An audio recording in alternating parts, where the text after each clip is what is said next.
भारतीय रेल यात्रियों के आवागमन में विकास करने में तो लगी हुई है, साथ ही माल ढुलाई को सुचारू रूप से चलाने के लिए उसमें आमूल-चूल परिवर्तन कर रही है। माल ढुलाई में भारतीय रेल महत्वपूर्ण भूमिका निभाती है। इसी को ध्यान में रखते हुए भारतीय रेल ने एक विशेष इकाई DFCCIL यानी dedicated freight corridor corporation of India limited का निर्माण किया, जिसका मकसद है यात्रियों और मालगाड़ियों का संचालन अलग-अलग लाइनों पर करना। डेडिकेटेड फ्रेट कॉरिडोर रेल पथ हैं जिनका इस्तेमाल केवल माल ढुलाई के लिए निर्धारित किया जाता है तथा भारत में डेडिकेटेड फ्रेट कॉरिडोर स्थापित किए जा रहे हैं, जिससे स्पेसिफाइड बंदरगाहों के लिए उद्योगों के बीच माल की आपूर्ति आसानी से की जा सके। डेडिकेटेड फ्रेट कॉरिडोर में सिर्फ गुड्स ट्रेन चलेंगी एक ही स्पीड में, तो उसमें जो टाइम लगता था एक शहर से दूसरे शहर में गुड्स को भेजने में, जैसे कि एग्जाम्पल के लिए लें कि मुंबई से दिल्ली तक कोई भी सामान आने में 6 से 7 दिन लग जाता था। बट जो डेडिकेटेड फ्रेट कॉरिडोर हम लोग बना रहे हैं उससे मुंबई से दिल्ली सामान लाने में सिर्फ 1 दिन लगेगा, 1 दिन के अंदर ही सामान पहुंच जाएगा, तो एक बहुत बड़ी सुविधा होगी। इन फ्रेट कॉरिडोर से 100 किलोमीटर प्रति घंटा की रफ्तार से माल गाड़ियां दौड़ेंगी, जहां मौजूदा समय में माल गाड़ियों की अधिकतम रफ्तार 75 किलोमीटर प्रति घंटा है। इन दोनों परियोजनाओं के चालू होने से माल ढुलाई की कारगर, विश्वसनीय, सुरक्षित एवं किफायती व्यवस्था की गारंटी होगी तथा समय की बचत भी काफी ज्यादा होगी। इसके चलते तेज माल ढुलाई से देश की अर्थव्यवस्था की दर भी तेजी से बढ़ेगी। डेडिकेटेड फ्रेट कॉरिडोर का निर्माण पूर्वी और पश्चिमी दोनों कॉरिडोर में किया जा रहा है तथा इसको 2 परियोजनाओं के तहत कार्यान्वित किया जा रहा है, जिसमें वेस्टर्न डेडिकेटेड फ्रेट कॉरिडोर और ईस्टर्न डेडिकेटेड फ्रेट कॉरिडोर शामिल है। वेस्टर्न कॉरिडोर, जिसकी कुल लंबाई लगभग 1500 किलोमीटर है, ये लाइन उत्तर प्रदेश के दादरी से शुरू होकर हरियाणा, राजस्थान, गुजरात से होते हुए मुंबई में जवाहरलाल नेहरू पोर्ट तक जाएगी। इससे गुजरात और महाराष्ट्र जैसे औद्योगिक रूप से विकसित राज्य भी अपने उत्पाद को सबसे अधिक उत्पादक तरीके से स्थानांतरित करने में सक्षम होंगे। वहीं ईस्टर्न कॉरिडोर की लंबाई लगभग 1850 किलोमीटर है। ये लाइन पंजाब के लुधियाना से शुरू होकर हरियाणा, उत्तर प्रदेश, बिहार, झारखंड से होते हुए पश्चिम बंगाल के दनकुनी में खत्म होगी। ये लाइन खनिज और कोयला समृद्ध राज्यों से होकर गुजर रही है। इससे हमारा देश का इकोनॉमी बढ़ जाएगा और युवकों के लिए एम्प्लॉयमेंट का अवसर मिल जाएगा। माल परिवहन के लिए DFCCIL द्वारा समर्पित रेल ट्रैक दिल्ली, हरियाणा, पंजाब, राजस्थान जैसे बड़े खपत वाले राज्यों को जोड़ता है। इस प्रकार ये लाइन तेज, सुरक्षित और लागत प्रभावी परिवहन की सुविधा प्रदान करती है।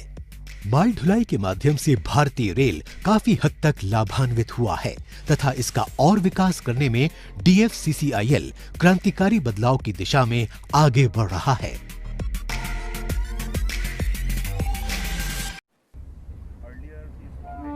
ये है भारतीय रेल की सबसे अहम परियोजना डेडिकेटेड फ्रेट कॉरिडोर का पूर्वी खंड का टुंडला के आसपास का क्षेत्र। डेडिकेटेड फ्रेट कॉरिडोर के लिए अत्याधुनिक न्यू ट्रैक कंस्ट्रक्शन मशीनों का इस्तेमाल हो रहा है। ये ट्रैक मशीन रोज 2 किलोमीटर से ज्यादा नई रेल लाइन बिछाने की क्षमता रखती हैं। जो हम लोग अभी टुंडला स्टेशन में खड़े हुए हैं और ये डेडिकेटेड फ्रेट कॉरिडोर, इसका मतलब ये होता है कि ये जो कॉरिडोर हम रेलवे लाइन डाल रहे हैं ये सिर्फ गुड्स ट्रैफिक के लिए बनाई जा रही है और इसको इसलिए बनाया जा रहा है कि जिससे कि जितना भी हमारा इंडियन रेलवे में गुड्स ट्रैफिक चलता है, फ्रेट ट्रैफिक जिसको बोलते हैं, वो हम धीरे धीरे करके इन फ्रेट कॉरिडोर में डाइवर्ट कर सकें, क्योंकि अभी इंडियन रेलवे में जो गाड़ियाँ चल रही हैं वो एक ही ट्रैक पे हम लोग पैसेंजर ट्रेन भी चलाते हैं और राजधानी भी चलाते हैं, शताब्दी भी चलाते हैं। 2006 में dedicated freight corridor corporation of India का गठन हुआ था। इसका पश्चिमी कॉरिडोर जवाहरलाल नेहरू बंदरगाह से दादरी तक करीब 1501 किलोमीटर लंबा है। वहीं पूर्वी कॉरिडोर 1840 किलोमीटर लंबा है।